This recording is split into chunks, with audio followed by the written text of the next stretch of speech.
Hello and welcome to Library Connection. I'm Mandy Cantrell, Youth Services Director at the B.B. Comer Library, and I want to take this chance to thank TV47, the library board and the staff, and I want to thank the television station for allowing us to showcase our service to the greater Sylacauga area.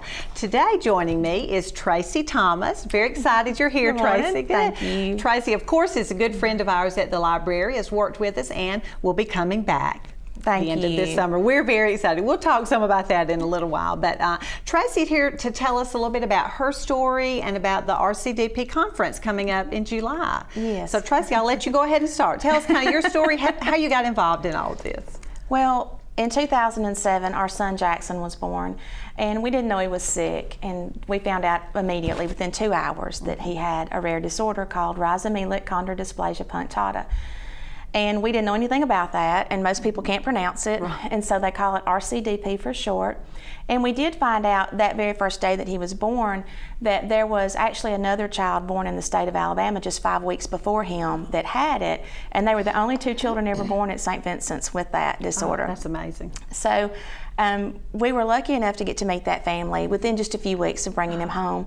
And the one thing that we kept saying was, you know, this is so rare, there's so few children with this, we can't find a lot of literature on the internet about it.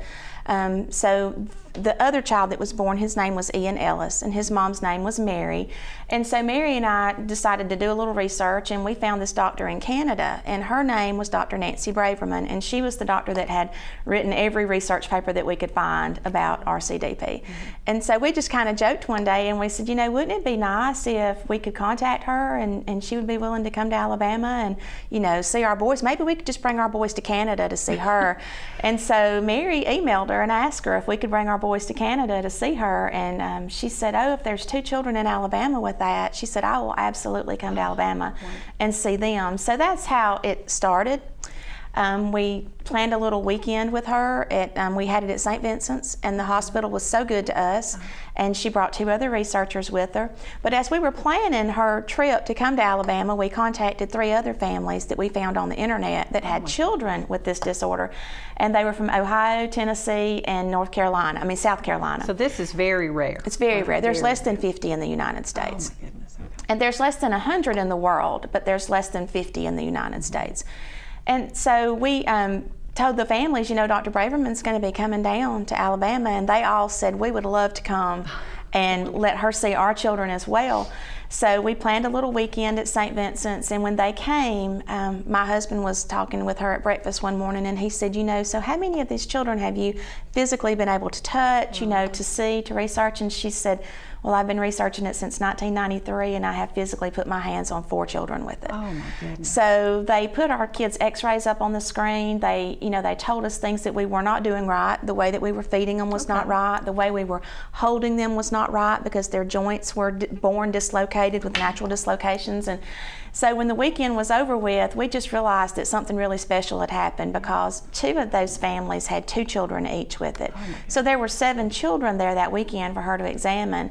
And when she got ready to leave, she said, if y'all would do this every year, we would be able to advance research a whole lot faster. If we could see the kids, put our hands on them, you know, see the physical things that are happening. Mm-hmm. And so we decided then that that's something we need to do. Wow. And I've told people everything we prayed about, God opened the door, because we started raising money, and we formed a 501c3. We call it RhizoKids International. And so every summer for the last 7 summers, we have held what we call our RCDP conference here in Alabama. Okay. And we usually have that up on the lake, past Gadsden on Weiss Lake, at a beautiful resort up there. But it kind of hit home last summer that we've kind of outgrown that facility now, because we had almost 20 kids last summer. Oh my goodness. So we had to move somewhere else, and we are really excited that Children's Harbor in Alex City is going to host us this year in July. So we've got, I think right now we have 20 children registered to come in July with their families. With their entire family. With their entire family. And we do encourage a family, you know, to bring somebody for support, because we realize that if you're driving from Canada with 2 children that have it, which we have 1 family that does, if you're driving from Canada with 2 children in your car that are sick, you have to have grandparents, you have to have support people to come help you. So we encourage that, because they learn a lot too at the conference about how to care for the kids. Oh, that's great. So we started with the conference, and here we are 7 years later, and we're about to start a clinical drug trial for these children who there's been no treatment, no cure. So it's been an exciting time for us. Well, now you mentioned fundraising. A lot of fundraising must take place because it's very, I mean, I don't know that I could afford to drive from Canada down here and stay several days. Well, that's one of the great things. When we first had our first conference at St. Vincent's, Mary and I said, wouldn't it be great if we could raise a little bit of money and maybe pay for their room and board once they made it to Birmingham, and maybe have their meals covered. If they can get their transportation and get here, if we could take care of the other things, that would be great. That's tremendous stuff. Yeah. So we raised about $1,000, and we were really excited because we walked up to the desk on that Sunday when everybody was leaving, and we were going to pay for the rooms for the families and the doctors, and the lady at the desk said, well, your bill's been covered in full, and she said one of your doctors came and paid for everybody's lodging, and that just really hit home to us that somebody else bought into what we were doing. A doctor bought into what we were doing, and so we took that $1,000, and that's what we used to apply for our 501c3 status. And it just all worked out that we were able to do that. So once we started fundraising, it was, we were glad to be able to give people, a tax letter for their donation. And all of our families have, I cannot say enough, because all of our families across the United States and worldwide, we just received a big donation from out of the country this week. Oh my goodness. Their child passed away, and they had been raising money, and they donated everything they had raised in his memory. So it really touches me in a special way that somebody would want to honor their child's memory by believing in what we're doing. Right, that is great. And I know a lot of work on your part, and Mary and the other parents, a lot of work on your part to do the fundraising, but it's so worth it. It is, and I'm just thankful, even though my child and Mary's child have both passed. Ian, her son, passed when he was 2. And our son passed when he was 5.5 in 2013. And it's just a joy to know that these families still allow us to be a part of their child's life. They come to Alabama to see the doctors, and it's like a family reunion when they come. Because when you're under so much stress of knowing, the anxiety of knowing your child may pass away, just to be with other people that feel the same way, we recognized that was a real strength of our group, was the support it would offer to other families. So to know that these families, will come and still let us be a part of their life and their kids' life, it just means so much to us. Oh, that's wonderful. Well, we're going to take a quick commercial break, and then we'll be back to talk some more with Tracy.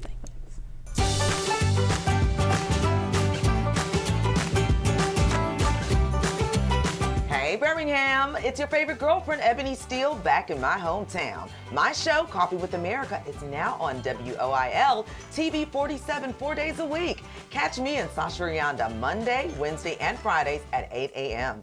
You can also see us Saturdays at 10:30 a.m. We're bringing you the latest in lifestyle, food, entertainment, you name it. We'll see you soon.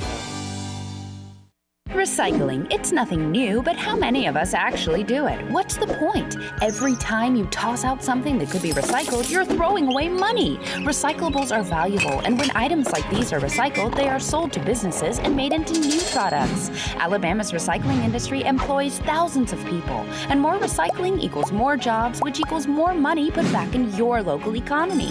See, recycling just makes sense. Let us show you how recycling works in and for Alabama.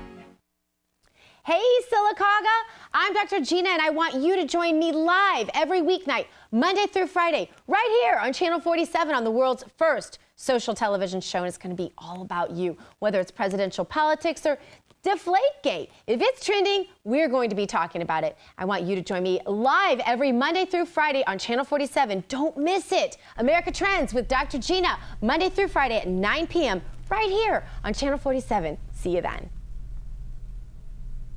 Hello and welcome back to Library Connection. I'm Mandy Cantrell. I'm talking with Tracy Thomas about the RCDP conference coming up. Tell us, Tracy, it's in July now, but what all happens at the conference? What goes on? Well, we started out just doing exams. That was our main focus at first, and we have really morphed into doing a whole lot more. We actually have doctors that come, and they come from all over the world, and they come down and they examine the children, but they also have started giving us updates every year about their research, what their findings are, ways that we can help them with their research. So we also have, little support meetings for the families if there's an issue like feeding tubes. What are you feeding your child? How often are you feeding your child? How much weight are they gaining? Those kind of things that, especially if you're a new parent, you know, you're kind of out in left field on that sometimes. Great to share. So we have a few pictures if we want to show some of those, just some of the things that happen at a conference. This is Dr. Nancy Braverman. She's examining one of our children. That's our sweet Ethan from South Carolina. And they were one of the first families that came down for the first conference with us at St. Vincent's. And then I think we have another picture, and that is, she is actually from the Netherlands. That is Polte, and she's the leading researcher in that country, and that's actually her examining my son Jackson, and you can tell he's not real thrilled about it. But you can see the surroundings. You know, because we are in a resort, we actually had to do makeshift exam areas. So this is in one of the homes there. We, you know, put pads on the tables, and the doctors just work any way they can. So, you know, I kind of think of them as being missionaries because they have to come into conditions and we just have to make it work. But so nice to be in a home type setting for the families. It is, and I cannot say enough about our doctors because they come from all over the United States, from Canada, from Johns Hopkins, from University of Southern California, from Nemours in Delaware. Wow. So they come from all over, and they've never charged us one penny. Oh my goodness. They come and they examine kids, and we can take a look at a few more of those pictures. That's our son Jackson in the blue shirt, and that's his little friend Ethan from South Carolina, and we had a picture of them together like that every summer. And then we can look at a few more and see. That's what these families are doing right here. This is another activity that takes place at the conference. We try to teach them some kind of skill. And what these families are learning how to do is they're learning how to wire up a switch toy. So they're learning how to take a regular toy and wire it into a switch so that their child, because most of these children have limited motion, they're not able to move their extremities very well. And they can take that and wire up a toy, and then the child can, you know, press it and make the toy activate. Play. And so this lady came and showed them how to do that, and it's been a really good skill for us to have. But the lady in the very front of the picture in the white shirt, she's actually from Australia. Her grandchild has it, and they've been 2 years, and they're coming back again this summer. So we have families that come from Australia. We have a family this summer coming from Scotland. We have families that come from Canada. So we have them that they travel all over because there is no other conference for these children where they can see the doctors, all the doctors at one time, and learn about the research. Wow. So we can take a look at a few more though. That's our son Jackson, and I put that one up because I wanted you to see that's actually a switch toy that he's using. You know, because they don't move their extremities much, this is a way that they can play like other kids. How fun. So we try to give the parents some skills that help them. We'll look at that, and this is from our 2014 conference, and this is all the families together. And then I think we have another one that is a large group. There you go. This is from last year. We decided that it's hard to get the kids to all, you know, sit up and do the same thing. So we decided to lay them in a big circle, and that's my favorite picture so far. But that's our children that were with us last summer. And so you can see, this is our doctors. Of course, that's Dr. Bober on the left side and Dr. Braverman and Hong Brereton. And these are doctors that are world renowned. I mean, if you Google their names, you'll see what they've done to contribute to research. And they're fantastic, and they're selfless. They don't charge us anything. Oh, my. So, and then this is my son Taylor holding another little baby named Raylan. Now he looks like our Jackson, but that's another child.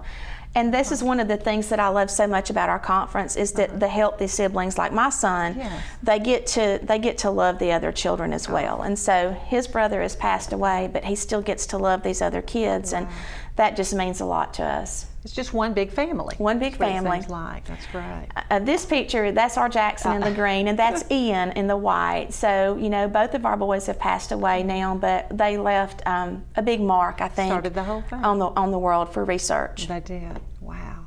That is, we have one more. That's me and Mary, and that's our boys together. And we just realized that the bond that we had, being so close in proximity to each other, really helped us a lot emotionally, in every way. And we planned our boys' doctor's appointments together, and we used all the same doctors in Birmingham, and we planned their appointments together, and that was so helpful because the doctors could say, okay, I see this in him, but I don't see it in him. Okay. And we realized the strength in that, which is one of the reasons we wanted to do this conference, so that every family could have somebody that they depended on, you know.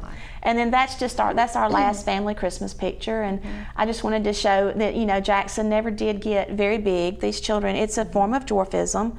And it is, when they're born, they tell you it's a terminal form of dwarfism. So even at the age of 5, in that picture, you know, he was still in, you know, 12 to 18 month clothes. So it is a very severe form of dwarfism. But as you see from this picture, they are happy children. Oh, that's great. And I know a lot has to do with learning the switches on the toys and just things like that. Not only how to feed them and the basic care, but how to make their life fun. Yes. Like like what's what we try to do for our children. To make their quality of life better. That's one of our goals. Yeah, and how nice for Taylor and the other siblings to get together, because I'm sure they have a lot in common. They have a lot in common. The healthy siblings are bonded. They're bonded. They communicate through Facebook. You know, they're always. So it's a great little network we've put together. That is amazing what y'all done. Well, thank you. We're going to take another commercial break, and then we'll be back to talk a little bit more with Tracy about the RCDP conference. Becoming a driver can be an exciting time for a teen, but it can also be challenging, and at very worst, deadly. Alabama ranks 5th in the number of teens killed in motor vehicle crashes every year. It's the leading cause of death among 16 to 24-year-olds. Alabama's graduated driver license law places restrictions on young drivers to help ensure their safety. Parents, know the law, enforce the law, and be a good example. Remember, the life you save may be your child's.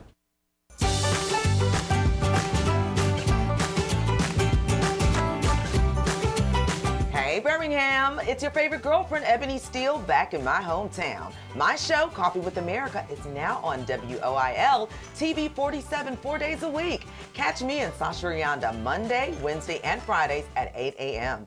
You can also see us Saturdays at 10:30 a.m. We're bringing you the latest in lifestyle, food, entertainment, you name it. We'll see you soon. Recycling, it's nothing new, but how many of us actually do it? What's the point? Every time you toss out something that could be recycled, you're throwing away money. Recyclables are valuable, and when items like these are recycled, they are sold to businesses and made into new products. Alabama's recycling industry employs thousands of people, and more recycling equals more jobs, which equals more money put back in your local economy. See, recycling just makes sense. Let us show you how recycling works in and for Alabama. How do you want it to finish up? Hello and welcome back to Library Connection. I'm Mandy Cantrell. I'm talking today with Tracy Thomas about the RhizoKids conference coming up in July. Tell me, how does spreading awareness, I mean, I had never heard of RCDP or RhizoKids, but most RCDP. People haven't. I know, because it's so rare. How does spreading awareness help with fundraising and research, things like that? Well, when we first started RhizoKids, you know, we created a website, and we found that when people started Googling that was the one thing that popped up at the very top of the list, and we were so happy about that, because we put on there like a family-friendly explanation, so just a layperson could read it and understand more about it. And we started getting all kind of contacts and phone calls and emails, and, you know, people, oh, I think my child may have this, you know, and so the average used to be in the research books, 1 child born each decade worldwide with this.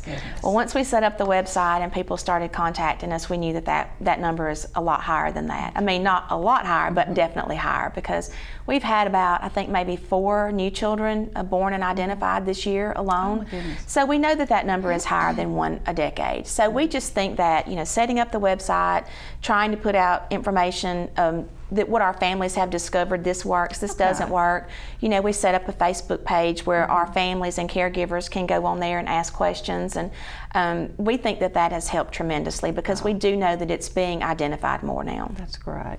Yeah. And we had something exciting happen, and of course I carry my child's picture, you know, like a grandmother. That's okay. We have a family in Texas that has a contact with the New York Times, and she was actually doing a story on their daughter about palliative care, and so she said, well, you know, we go to Alabama every summer for this conference, and she said, well, maybe we could come do something. So the New York Times actually came to Alabama last summer, and they spent the whole conference with us. A really great photographer and a really sweet reporter reporter, and they put us on the front page of the New York Times. So, wow. And we actually have a whole page in color inside, and that article came out September the 7th, 2015. So it's online if anybody wants to read more about it and really understand, because she chronicles very well from where we started to where we are now with research. Yeah. And research was ongoing when we first started RhizoKids, but it has advanced a lot because they get to see the kids. They get to get blood samples. They actually can do more now. And one of the things that we're really excited about is, in the beginning, when Mary and I would say to Dr. Braverman, you know, well, how soon can we get this? Because she would say, one day we might be able to do this. How soon can we get this? And she would say, oh, that's 5 years down the road. You know, you have to go through the FDA, you have to write protocols. And it just seemed like it was something that was out of our grasp. And here we are on the verge of starting a clinical drug trial for our children. And right after our conference in July, they will start with a clinical drug trial. Now tell me what that means, a clinical drug trial. What that means is there has to be 2 parts to the trial. They have to do a 6-month monitoring period where the children will travel to Delaware. And of course, we've been raising money for this, and so the drug company is providing the funds to get the families there and to give them a stipend, and RhizoKids is supporting them in any other way that they need. So all the money we raise, every penny, there's not one person that works for RhizoKids that gets paid a penny. So 100% of donations go toward these kind of things. We'll try to supplement anything the families need while they're traveling back and forth to Delaware. They will have their child monitored for 6 months off of the drug to make sure we know what their baseline function is. And then at the end of that 6 months, then they will roll into a clinical drug trial. And the man that owns the drug company in Canada actually came and spent the week with us last summer and talked to the families, told them what to expect. So this is historic because there's not been a treatment or a cure, and we're on the verge of trying to see if this drug will help their quality of life. Wonderful. And all because 2 moms got together. That's just amazing. We say all because God gave us 2 little boys. Well, that's exactly right. That is exactly right. So, oh my goodness. Now we talked a little bit about at the conference. I know you have the entire family there, grandparents help these siblings. Are there other things that people can do? I mean, I know it's all about, you know, getting the, what am I trying to say? The physicians being with your children, but I know they're fun activities. We know, of course, the focus is having the physicians come, you know, and see the kids. That is the main focus. But we also recognize that for a lot of these families, this is the only time they're able to travel with their sick children and come somewhere. And we want the whole family to benefit. So we try to have activities. And of course, if you're familiar with Children's Harbor, you know what a wonderful facility they have. They have, you know, swimming, the aqua trampoline. They have volleyball, basketball, the swimming pool. There's just so much there, canoeing. So what our hope is that these families will enjoy a little bit of respite time when there's people around to help them with their child. If anybody wants to volunteer, there are different things that we need that week. We have, of course, different groups that have been with us from the beginning that are so faithful to come and do things and prepare meals. But I'm also looking for a certified lifeguard. If anybody happens to know somebody that would like to come, we would love to have them. So I do have a list of things like that. If somebody wanted to contact me, they could. And my email is Tracy C. Thomas, that's TRACEY Thomas @yahoo.com. If you wanted to just shoot an email, I could tell you a few things that would be beneficial if you wanted to help. And of course, we have our website. It's RhizoKids.com. It's RhizoKids.com. And we have a PayPal link on there if anybody wanted to donate anything. But we also try to keep stories about our kids on there. So if you wanted to just, it's so sweet. It's a great website. I enjoyed going on. I learned about the conference, when and where, and then I learned about the kids. Oh, it's just wonderful. And the kids are so precious. So you can read some of their stories on there. And I'm guilty. I actually haven't gotten Jackson's story on there yet because I've been so busy with other things. But we're so grateful to people that have supported what we're doing, because I can imagine how crazy people thought we were. You know, that this is what we wanted to do, and it hasn't happened alone. There's been so many people from our community worldwide that have jumped in to help with what we're doing. And that's because because of the work you've done, but because we know about it. When you know about it, people want to help. And y'all have, with the website and the New York Times, that's getting the word out all over the country, all over the world. And I'm and we're sure that's excited going to about help. that. That's We're going to help excited. with fundraising and things like that. Is there anything else? We talked about the website, how people can donate, things they can do. One thing I guess I thought of, how has the research, has it progressed in the 5 or 6 years you've done this? I'm sure. Yes. A tremendous- We have seen the doctors, trying to come up with ways that our kids can participate that are not invasive things. Yes. And that's one of the things that I'm really grateful for. We don't want to do anything, to harm the children. No. So simple blood work, that kind of stuff. But just going to the doctors and asking for these tests, these doctors start asking, well, what is this about? And then they get interested. And I had somebody from another city say, I went to Children's Hospital one day and the doctor started talking to me about RhizoKids. And he had come in contact with somebody, and I thought, well, that's great because the professional community is talking about it now. And that's what we had always hoped for.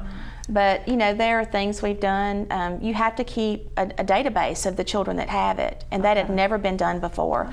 So we found a way for Dr. Bober to help us through Delaware, and now they keep a database for us. We pay them $20,000 a year to cover the data entry, the secretary, the clerk. Oh, wow. And so now we have an RCDP Natural History Registry. There's so much I could talk all day about it. And that is great because something so rare, I'm sure not a lot of money is put into that unless people like us give. That's right. So that It's considered an orphan disorder. If there's less, than a certain number in the world, like 250,000, then it's considered orphan, and we're less than 100. So, of course, there's not a lot of incentive for somebody, a research company, to invest in us. And that's why we're grateful for the doctors that have dedicated their lives to researching this. And it does help fast track your application to the FDA when you apply for a drug trial if it's an orphan disorder. And that's one of the things we're also so happy about, is that our application won't, languish around somewhere for a long time. Yeah. Well, a lot of time, a lot of work I know goes into this, but that's okay. That's great. That's what we do. That's what we do. Is there anything else you'd like to share with us about your family? I'm so excited to be coming back to the library with y'all. We talked earlier, and it's a blessing when you find one job in your lifetime that's fulfilling. And I was lucky enough to have that at the Comer Library for 15 years. And then Jackson was born, and life took a different path. Right. And then I went to work at Nichols-Lawson for a couple of years in the school library, and that has been so rewarding. And it was really nice to go back and do work again that was creative and what I was interested in and what I love. So I've been blessed to have two things that have fulfilled me, and I'm grateful to get to come back to work with y'all. Well, we are glad you're coming back, and we look forward to that day, but you have a busy summer ahead of you. I do. All right, so if anybody would like to donate, they can go to the RhizoKids website, or any ways they can help donate different things for the conference. They can be in touch with us about that. Thank you so much. Thank you for coming. letting me talk about it. I love to talk about RhizoKids. Well, we enjoyed hearing it. Thank you. And thank you for joining us on Library Connection.